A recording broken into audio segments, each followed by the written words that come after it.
După 9 ani de privare de somn și suprasolicitare profesională, mintea lui Yuji începe să se destrame și el evadează în nebunia sa până când sare să îmbrățișeze un camion, punându-și capăt vieții într-o clipă. Sufletul său este dus într-o lume diferită. Un melc începe să îl conducă în pădure, așa că Yuji îl urmează ore în șir până când ajung la o colibă misterioasă plină cu sute de cărți magice, printre care și grimorul distrugerii divine. Dar când Yuji observă sute de viermi care se adună la picioarele sale, sistemul divin intră în acțiune, îmbâlânzindu-i pe toți pentru a-i deveni imediat familiari. Substanțele încep să sară prin cameră pentru a găsi toate grimoarele mistice, iar în câteva secunde Yuji dobândește mii de abilități prin ochii lor, ceea ce îi aduce titlul de înțelept al substanțelor. În această lume, încep să-i spună Yuji, făcându-le să realizeze că, pentru prima dată în viața lui, are în sfârșit un nume. Trece o săptămână și Yuji intră la Academia de Magie pentru a învăța mai multe despre noua lume în care se află. Din păcate, el sparge globul divin care trebuia să-i evalueze nivelul de mana. Chiar și atunci când magia sa de foc este testată, instructorul se întreabă cum a reușit Yuji să-și arunce magia fără o vrajă, așa că Yuji își cere scuze pentru că a uitat să o folosească și pronunță fireball înainte de a incinera bolovanul. În drum spre breasla aventurierilor, o dridă sexy începe să-i ceară ajutorul, spunându-i că trebuie să adune toate ciupercile dragon din pădure. Yuji își cheamă slimele care încep să adune toate ciupercile din pădure. Acum fata sexy are în sfârșit toate ingredientele pentru a crea droguri. Scuze, am vrut să spun poțiuni. Ea invocă un pat de flori, jurând că îl va servi pentru tot restul vieții lui patetice. În timp ce Yuji se întoarce acasă, are loc o explozie. Yuji se ferește de un goblin care încearcă să-l ucidă, dar își invocă slimele pentru a-l elimina pe goblin cu o singură lovitură și părăsește zona fără să realizeze că o piatră demonică le genera. După ce se întoarce la breasla aventurierilor, recepționera se întreabă dacă renunță la misiunea sa și toți vânătorii sunt dezgustați că un îmbâlânzitor slab poate intra în breasla lor. Cu toate acestea, Yuji îi ordonă balaurului său să elibereze toate florile, dar când stăpânul breslei se întreabă cum a reușit să obțină toate aceste flori, deodată un cercetaș strigă că un val de monștri invadează pădurea. Mii de monștri ies din pădure și atacă orașul în care se află. Primarul le sugerează aventurierilor din breaslă să evacueze, dar toată lumea este dispusă să rămână în oraș pentru a-și apăra familiile. Cu toate acestea, când văd nenumărații monștri, disperă. Chiar atunci, Yuji scoate o bucată de os de dragon, spunând că acest os poate invoca magia dragonului pentru a ajuta orașul să iasă din necaz. Din păcate, ceilalți nu cred că acest tip patetic îi poate ajuta, până când unul dintre aventurieri recunoaște balaurul de lângă Yuji, despre care se spune că poate trage mingi de foc. Treptat, aventurierii se adună sub comanda lui Yuji. La început, ei atacă monștrii din depărtare cu grenade și apoi își scot armele pentru a lupta cu înverșunare cu monștrii care se apropie. În timp ce aventurierii luptă din greu, Yuji își pornește sistemul și îi sunt prezentate nenumărate vrăji din care să aleagă. În acest moment, companionul lui Yuji, un elf numit Dryad, îi spune că l-a găsit pe vrăjitor, liderul monștrilor. Yuji le ordonă imediat vrăjitorilor să-l captureze pe vrăjitor și să spargă cristalul folosit pentru invocarea monștrilor. Vrăjitorul își dă seama de eșecul său, așa că decide să-și pună capăt vieții instantaneu, astfel încât Yuji să nu îl poată captura. Deoarece cristalul a fost spart, numărul de monștri nu mai poate crește, dar aventurierii încă nu pot rezista monștrilor rămași. În momentul critic, Yuji trimite câțiva slims pe câmpul de luptă cu vraja de teleportare. Slimele elimină toți monștrii cu diferite vrăji. După ce a învins acești monștri, Yuji îi cere cameristei să informeze toți aventurierii să se retragă în oraș. Cu toate acestea, unii aventurieri mai lenți dau peste o altă bătălie. Văzând acest lucru, Yuji își trimite lupul alb pentru a învinge monștrii și a-i aduce pe aventurieri înapoi în oraș. Apoi Yuji înconjoară orașul cu o barieră magică și efectuează o magie de nivel înalt, și anume focul iadului suprem. Monștrii sunt toți arși sub vraja oribilă și doar câțiva monștri de nivel înalt mai sunt în viață. Puterea magică a lui Yuji a fost deja epuizată după lansarea unei vrăji de o asemenea magnitudine, dar el decide să-și schimbe sănătatea cu puterea magică. Deși acest lucru îi va cauza daune, Yuji trebuie să invoce din nou focul final al iadului pentru a proteja orașul. În cele din urmă, toți monștrii sunt eliminați, iar Yuji adorme. După ce doarme o vreme, își revine și alți aventurieri găsesc semnul unei organizații misterioase pe magul mort. Noaptea târziu, Yuji pornește la drum împreună cu animalele sale de companie. El plănuiește să investigheze organizația misterioasă pentru a proteja orașul. Între timp, în adâncul pădurii, un grup de bandiți discută în secret despre o conspirație. Mai târziu, Yuji se alătură breslei aventurierilor din alt oraș. Pe măsură ce Yuji stăpânește abilitatea de explorare, care poate reduce drastic pierderile echipei, el primește curând o invitație din partea altor aventurieri. Aceștia sunt o echipă de 3 persoane, formată dintr-un spadasin, un arcaj și o pistolară. Cele 2 fete par a fi novice, iar spadasinul are o reputație proastă. Se spune că echipierii lui sunt dispăruți sau fugari, dar Yuji acceptă invitația fără intare. Misiunea lor este să găsească urma unui monstru de nivel înalt, Geosaurus. Fiind un îmbâlânzitor de monștri și stăpânind abilitățile de explorare, el nu va trebui să lupte. Cu toate acestea, Yuji îi cere lupului alb să-l urmărească cu Slims, pentru a putea interveni în caz de pericol. În mod neașteptat, familiștii săi găsesc lup uriaș la scurt timp după ce pornesc la drum. Yuji își avertizează imediat echipierii de monștri din depărtare. Cu toate acestea, echipierilor săi nu le vine să creadă că el este capabil să exploreze o rază atât de mare, dar în curând întâlnesc lupi uriași. Din fericire, acești lupi nu cauzează nicio problemă echipei. În acea noapte, ei campează lângă un râu slab populat. Cele 2 fete sunt interesate de Yuji și de animalele sale, așa că vorbesc o vreme. Yuji se pricepe să exploreze și, spre deosebire de alți îmbâlânzitorii de monștri care folosesc animalele ca sclavi, el le tratează mai degrabă ca pe niște tovarăși. Brusc, spadasinul îi întrerupe și le reamintește să se odihnească pentru a-și reîncărca energia. Mai târziu, Yuji este trezit de slimele sale și descoperă că tovarășii săi de echipă au dispărut. Îi trimite pe Slims să-i caute și descoperă că spadasinul a părăsit tabăra pentru a se furișa la baza bandiților. Cele 2 fete erau îngrijorate și l-au urmărit. Se pare că spadasinul a făcut o înțelegere cu bandiții. El îi determină pe aventurierii de nivel scăzut să formeze o echipă, astfel încât bandiții să poată captura aventurierii pentru a-i vinde ca sclavi la un preț ridicat. Cele 2 fete sunt o pradă bună pentru ei. Liderul bandiților crede într-o legendă conform căreia o catastrofă va lovi atunci când luna va deveni albastră, așa că plănuiește să acționeze imediat asupra celor 2 fete. Nămolul invizibil află din întâmplare totul și îi spune imediat lui Yuji. Chiar când fetele sunt pe punctul de a fi capturate, noroiul și lupul alb fuzionează pentru a deveni un monstru care îi înspăimântă pe bandiți. Apoi Yuji găsește magia de înghețare la distanță printre vrăjile sale și efectuează o aruncare la distanță prin mâscă pentru a îngheța baza bandiților. În acel moment, luna devine treptat albastră. Din cauza a ceea ce s-a întâmplat, fetele nu s-au odihnit bine, așa că Yuji trimite slimele să construiască din nou tabăra pentru ca ele să se odihnească. Apoi Yuji și cele 2 fete își continuă misiunea de a găsi Geosaurul. Înainte de a ajunge în vale, ei trebuie să treacă printr-o pădure plină de monștri, dar Yuji nu este deloc îngrijorat. Pentru a evita să-și expună puterea, Yuji începe să-i antreneze pe Slims să atace cu magie slabă. În ciuda acestui fapt, el ucide cu ușurință toți monștrii din pădure, stârnind admirația fetelor. Chiar în acel moment, cerul devine violet și un dragon albastru uriaș zboară pe cer. Fetele simt pericolul și îl avertizează pe Yuji. Dintr-o dată, un vânt puternic suflă prin vale și apare Geosaurul pe care îl căutau.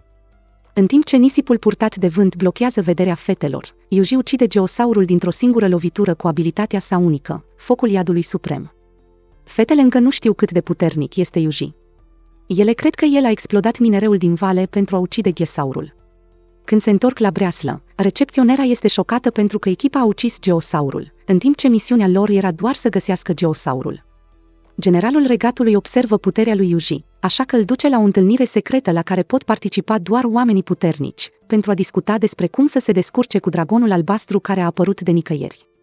Legenda spune că dragonul albastru este cel mai terifiant monstru mitologic.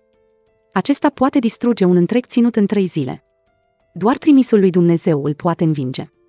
Acum, dragonul albastru devine din ce în ce mai puternic, în timp ce cerul continuă să se schimbe. În acest ritm, regatul va fi distrus în 3 zile, la fel ca țara din legendă. Generalul decide imediat că trebuie învins înainte ca acesta să ajungă la dimensiunea sa maximă. Noaptea, un preot de la o biserică îl găsește pe Yuji și îi dă în secret un artefact, și anume un pumnal. Nimeni nu cunoaște valoarea acestui pumnal în biserică, dar preotul știe că este un artefact adevărat.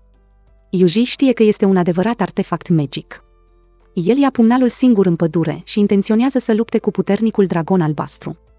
Yuji scoate pumnalul, care poate aduna putere magică, și concentrează vrăjile de atac de mare amploare într-un singur punct. Apoi sare în aer călcând pe scutul magic creat de vrajă, străpunge ochiul dragonului albastru cu pumnalul și aruncă focul iadului adunat.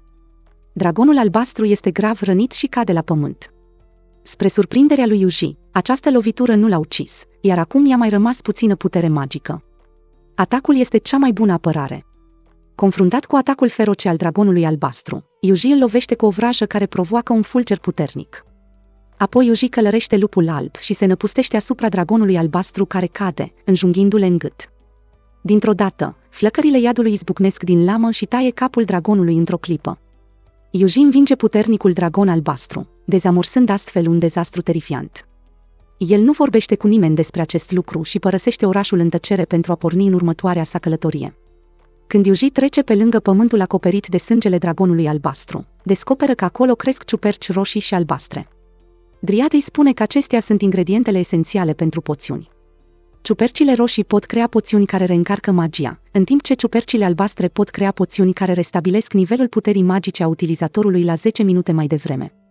Yuji simte că puterea sa magică este adesea insuficientă pentru uzul său, așa că îi trimite imediat pe Slims să adune toate ciupercile pentru a crea poțiuni pentru el. Apoi Yuji își continuă călătoria și ajunge într-un sat plin de ceață, unde sătenii arată atât de nefiresc, cu zâmbete false. Yuji nu stă mult în acest loc sinistru și se îndreaptă repede spre următorul oraș. Se spune că acolo există un restaurant bun, dar el nu se așteaptă ca clima orașului să fie diferită de cea a altor orașe. În acest oraș ninge abundent când în alte orașe încă este vară. Cu toate acestea, zăpada nu poate opri dorința lui Yuji de a mânca mâncare delicioasă, dar când ajunge la restaurant, îi se spune că bucătarul nu poate găti din cauza lipsei de lemne de foc. Comparativ cu uciderea dragonului albastru, tăierea unor lemne de foc este o joacă de copii pentru Yuji. El invocă un topor magic și taie un rând întreg de copaci într-o clipă. În plus, Yuji îi cere melcului să arunce o vrajă de absorbție a apei pentru a face lemnul mai potrivit pentru ardere. Bucătarul este șocat de lemnul stivuit, așa că pregătește o friptură delicioasă pentru Yuji. Este cea mai bună masă pe care a avut-o de când a ajuns în această lume. Bucătarul îi spune lui Yuji că tocănița pe care o pregătește este și mai delicioasă, dar lemnul de foc din oraș nu este suficient pentru încălzire, așa că nu merită să risipești mult lemn doar pentru tocăniță. Auzind acest lucru, Yuji găsește imediat breasla aventurierilor din oraș și își asumă toate misiunile de colectare a lemnului. Cu ajutorul lui Yuji, în oraș se adună grămezii de lemne de foc, care pot dura câteva zile. Văzând acest lucru, bucătarul pregătește cu plăcere tocană pentru Yuji și oferă, de asemenea, mâncare delicioasă animalelor sale de companie. Tocănița este mult mai delicioasă decât se aștepta Yuji, dar bucătarul spune că nu este tocănița perfectă deoarece ferma folosită pentru cultivarea unuia dintre cele mai importante ingrediente este înconjurată de monștri. Pentru a mânca tocănița perfectă, Yuji începe să elimine monștrii din apropierea fermei. În timpul luptei, Yuji găsește din greșeală o piatră magică care poate absorbi puterea magică din jur și atrage mai mulți monștri. Lipsa puterii magice duce la o temperatură scăzută și ar putea fi cauza căderilor abundente de zăpadă din oraș. Yuji crede că a fost pusă de oameni, așa că cercetează cu atenție zonele din apropiere și găsește un pasaj ascuns sub pământ. Intră în pasaj și descoperă că există o instalație de producție ascunsă, ceea ce înseamnă că unii oameni produc în masă pietrele magice și se dovedesc a fi sătenii cu zâmbete înfiorătoare pe care i-a întâlnit mai devreme. Deoarece pasajul este foarte lung, Yuji îi trimite pe Slims să îl exploreze și îi face invizibili. În cele din urmă, Yuji realizează totul. Se pare că ei nu sunt adevărații săteni, ci un grup de eretici. Erezia lor se numește Salvarea Lunii Albastre și ei sunt vinovații care au făcut ca monștrii din jurul orașului să provină din această erezie. Yuji nu suportă faptul că aceștia pot face rău lumii, așa că trimite imediat balaurii să adune toate cărțile, aurul și bijuteriile ascunse în sat și să-i captureze pe ereticii rămași singuri, dar toți acești eretici iau otrăvuri pentru a-și curma viața după ce sunt capturați.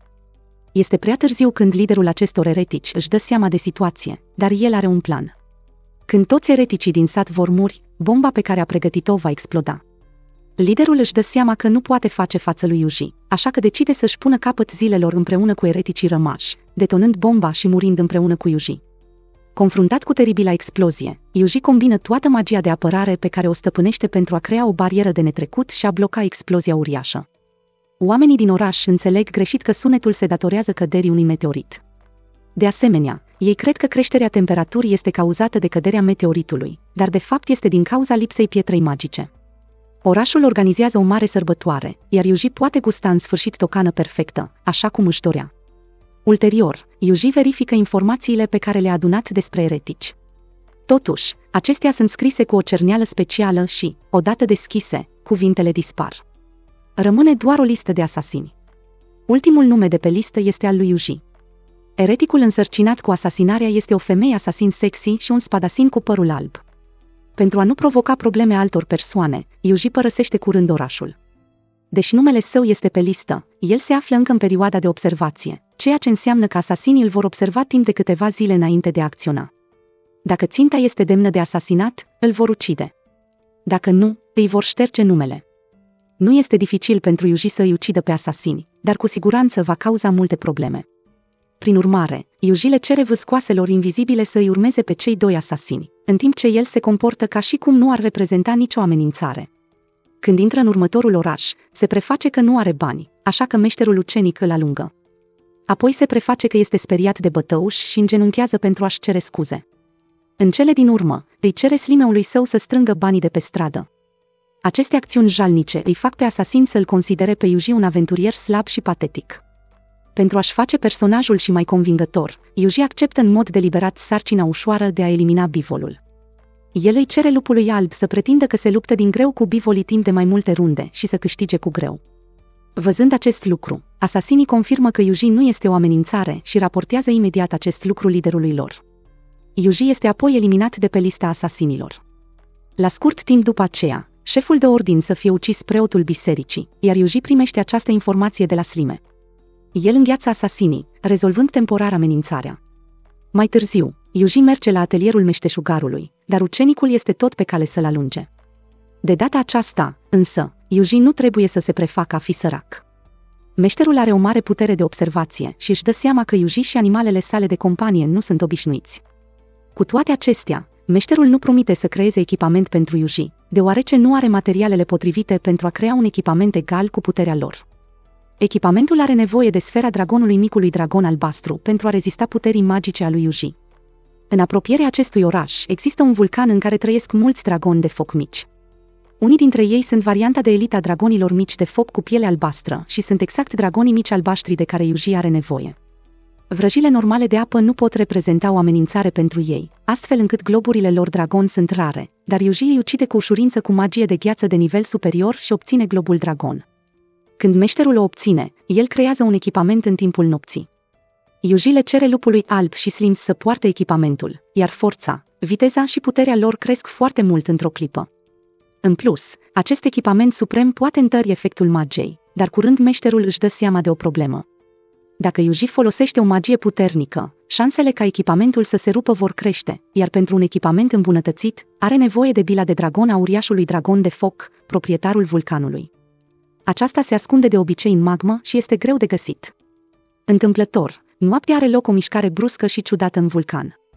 Fiecare creatură devine neliniștită, iar vulcanul erupe cu o cantitate mare de magmă. Legendarul dragon de foc uriaș apare în lumina focului. Yuji îi trimite pe Slims să verifice vulcanul. Pe drum, întâlnesc doi bărbați care transportă butoaie. Este ciudat că ei se îndreaptă spre vulcan, în timp ce toți ceilalți fug. Yuji le cere vâscoaselor să îi prindă în capcană cu ajutorul magiei, dar aceștia se sinucid pe neașteptate cu otrăvuri. Evident, și ei sunt credincioși. Butoaiele conțin apă blestemată, care irită uriașul dragon de foc mai ușor decât apa normală. Se pare că apariția bruscă a uriașului dragon de foc nu este întâmplătoare. Chiar atunci plouă, iar orășenii încep să evacueze și ar fi periculos să rămână în oraș, pentru că uriașul dragon de foc devine extrem de iritabil în timpul ploii. Pentru a împiedica dragonul să distrugă orașul, Yuji decide să lupte împotriva lui. De-a lungul drumului există mai multe râuri. Yuji intenționează să îl oprească cu apă din râuri, dar căldura dragonului face ca primul râu să se evapore. Yuji le cere apoi familiarilor să-i se atace dragonul cu magie de gheață, dar dragonul trece ușor prin gheață și respiră foc pentru a rezista înghețului. Curând, dragonul intră în al doilea râu. Deși râul nu îl poate opri, Yuji s-a pregătit deja. O cantitate uriașă de apă se revarsă peste dragon, dar acesta se ridică repede din nou. Se pare că dragonul nu poate fi învins doar cu apă, așa că Yuji trebuie să-l atace cu magie. În acel moment, Slime folosește echipamentul Magic pentru a provoca efecte magice extraordinare asupra dragonului.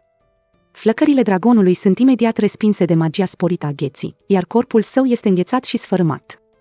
În cele din urmă, Yuji ia bila dragonului din uriașul dragon de foc și îi cere meșterului să creeze cel mai puternic echipament. În același timp, el observă o mașină de ploaie, care pare să fi fost folosită de secta misterioasă pentru a înfuria uriașul dragon. Odată ce echipamentul este finalizat, Yuji îl îmbracă și se îndreaptă spre locul unde a fost creată mașina de ploaie, care trebuie să fie baza sectei eretice. Yuji se apropie de bază, unde întâlnește o cunoștință care se dovedește a fi preotul care îi dăduse pumnalul mai devreme. Preotul îi spune lui Yuji că secta este de fapt o organizație pe care a fondat-o când era tânăr. La început a fondat-o doar în memoria camarazilor săi sacrificați, dar a existat un credincios înfocat. Walter a uzurpat puterea liderului și a transformat secta în eretici cu intenția de a distruge lumea. Preotul decide apoi să îl înfrunte singur pe Walter, dar nu îi spune lui Yuji despre predicția bisericii conform căreia înțeleptul va apărea atunci când liderul va muri. Preotul crede că Yuji va deveni înțelept după moartea sa. A doua zi, preotul găsește intrarea blestemată în pădure. El ridică blestemul și intră, dezvăluind că aceasta este baza sectei. Preotul și discipolul său luptă împotriva gărzilor. Curând, Yuji găsește și el intrarea și intră. Preotul a învins majoritatea credincioșilor, dar Walter i-a pregătit o capcană. Se pare că discipolul preotului este un spion pentru Walter, așa că preotul este prins într-o ambuscadă și devine prizonier. Chiar atunci sosește Yuji, care le eliberează pe preot și este gata să lupte împotriva sectei. Walter își trimite monștrii să-l atace pe Yuji, în timp ce acesta se duce în camera secretă, consolidându-și puterea cu ajutorul cercului magic. Yuji ucide cu ușurință toți credincioșii și ajunge la Walter. Cu puterea sa sporită, Walter devine un monstru cu aripi și este capabil să se ferească de magia slime la viteză mare. Yuji le cere rapid familiarilor săi să-și pună echipamentul suprem pentru a-l ataca pe Walter. Cu acest echipament îmbunătățit, ei se pot mișca mai repede decât Walter. Sub atacurile lor, Walter este grav rănit, dar se poate vindeca absorbind familiarii și transformându-i în energia sa. Walter nu poate fi învins decât dacă suferă răni incurabile, așa că Yuji le cere vâscoaselor să-l prindă pe Walter cu ajutorul magiei, învingându-le complet cu focul iadului final. Între timp, un cerc magic se aprinde în jurul lor și al tuturor adoratorilor, inclusiv al lui Walter. Aceștia sunt aspirați înăuntru, transformându-se într-un vrăjitor puternic, înțeleptul. Acest lucru înseamnă că liderul nu este preotul, ci Walter, iar Yuji nu este înțeleptul din legendă. Cel mai terifiant lucru este că înțeleptul nu este cu dreptatea. Când apare, el îl atacă brusc pe Yuji cu același foc final al iadului. Yuji rezistă și îi cere balaurului să atace, dar nu îi provoacă niciun rău înțeleptului. Se pare că înțeleptul are o putere magică infinită și îl atacă constant pe Yuji cu magie de nivel înalt. Yuji nu poate rezista decât cu aceeași magie. Yuji împinge flăcările spre înțelept, dar flăcările dispar. Înțeleptul rămâne nemișcat, teafăr și nevătămat. Apoi aruncă mai multă magie, transformând poțiunile pregătite în ploaie. Când monștrii din diferite locuri sunt udați de ploaie, ei nebunesc și încep să atace orașele oamenilor, ceea ce se dovedește a fi adevăratul plan al sectei. Ei vor distruge întreaga lume folosind înțeleptul și monștrii.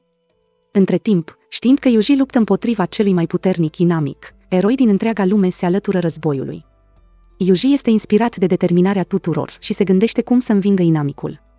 Tocmai atunci, preotul îi amintește lui Yuji să arunce o magie puternică numită mânia lui Dumnezeu atunci când soarele și luna se întâlnesc. Vine momentul potrivit, așa că Yuji sare în aer și aruncă vraja așa cum i-a spus preotul. Înțeleptul este doborât de un fulger puternic, dar nici măcar acesta nu îl ucide. Văzând că nu este suficient de puternic, Yuji își scoate pumnalul pentru a aduna mai multă putere magică și încearcă să arunce mânia lui Dumnezeu cu pumnalul pentru a-l ataca pe înțelept. Înțeleptul îl atacă și el pe Yuji cu cea mai puternică magia sa. Yuji se teme că magia lor va provoca un dezastru teribil, așa că se acoperă cu o barieră defensivă. Apoi aruncă mânia lui Dumnezeu cu pumnalul. Cu un impact puternic, înțeleptul este complet învins și Yuji salvează în sfârșit lumea. Toate orașele organizează festivaluri pentru a sărbători această victorie. Totuși, în loc să se alăture sărbătorii, Yuji își continuă călătoria singur. Sectarii salvați Luna Albastră, deși a suferit un eșec major, nu s-a desființat. Dimpotrivă, pregătește o nouă conspirație în secret. Există încă monștri teribili care pândesc în lume, așa că Yuji încă se confruntă cu mai multe provocări. După ce a depășit atât de multe dificultăți, numele lui Yuji se răspândește în întreaga lume, chiar dacă el vrea să trăiască o viață liniștită. Oamenii îl numesc înțeleptul și cel mai puternic îmbâlânzitor de monștri. Dacă v-a plăcut acest videoclip, vă rugăm să lăsați un like și să vă abonați la canal, vă mulțumim pentru vizionare.